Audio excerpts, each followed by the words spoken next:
Hey guys. I apologize for looking like such an angel and all. I'm not sure why the world is glowing behind me. So I think I'm going to make 2 videos right now. The first one I'll start with is someone made a request for mending relationships. So again, I try and answer these for non-PPDs that are trying to work through a relationship with one and or people with BPD, like myself, giving advice maybe on how to handle situations that I have learned myself.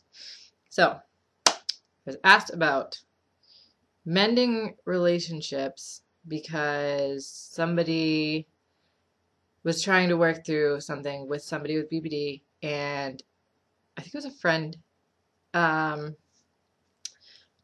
So one of my main things is you have to have the right mindset. And if you're the BPD, then you have to have somebody willing to have the right mindset, because even if it's just a friend, if it's not somebody you're in a relationship with, the thing is, you want them to be able to be more normal so they can see your point and to trust you as a good friend and whatever, because that means that you want them to be able to be a healthy relationship, regardless, friendship with you.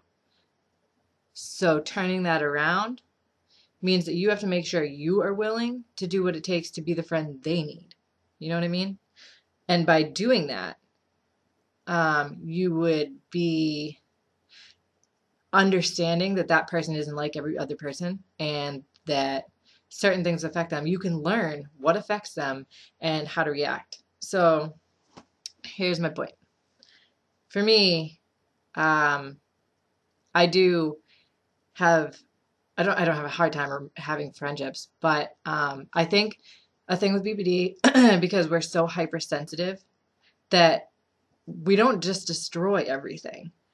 We're so good at sensing things that other people aren't, and we can call so much bullshit that we just have a really low bullshit tolerance. So if it's somebody that we see repeatedly doing these unhealthy actions that isn't fair, then yes, we write them off because we see all good or all bad a lot.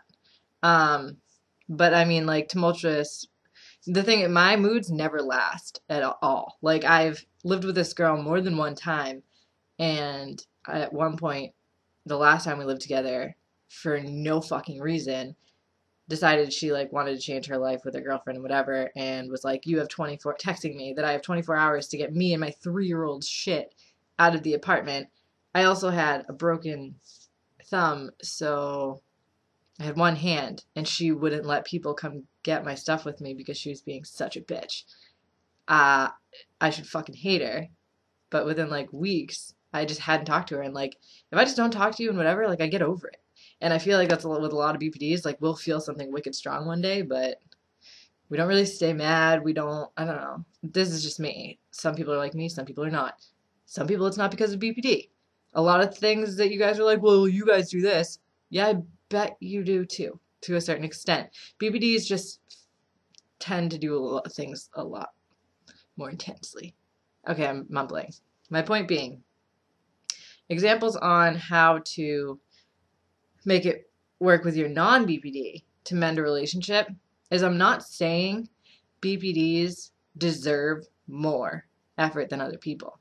But what I am telling you in my advice is, because it's so easy for them to feel hurt and that to overpower every other emotion, if you want to mend things with them, put things aside for just a minute to do like a cute surprise for them, like give them a mixed CD.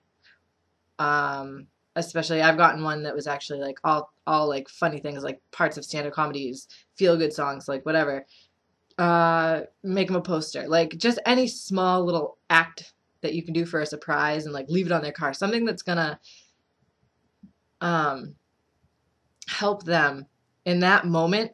For somebody with BPD, it helps them remember, okay, this person's good, and we need that. And that right there will bring them back to a level mind state where you can at least have communication.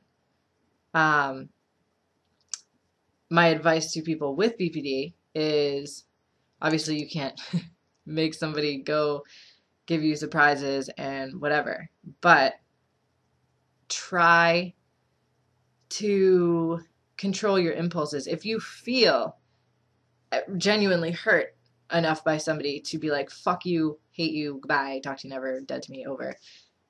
Try not to say that. Like, just don't react. You know what I mean? Like, feel it, but try not to react. So that way, there's no chance of you doing something you can't take back.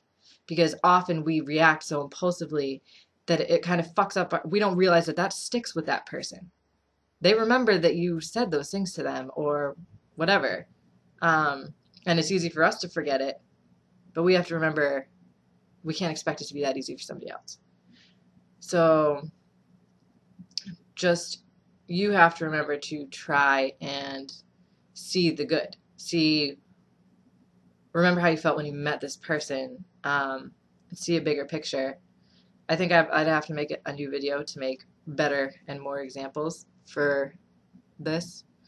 I thought about it in the shower, so I was like, okay, well, what helps me a lot, especially with relationships to mend, is not that I am saying, oh, well, somebody who like constantly does things for me and this and that. I'm just saying that to break the ice, that in one of the most angry situations where all you guys are doing is fighting, to have that person go out of their way to do something thoughtful for me reminds me, okay, there's a bigger situation, and in order to keep people in your life, you need to, like, it's a give and take. You need to understand, and people can be good and make mistakes, things like that.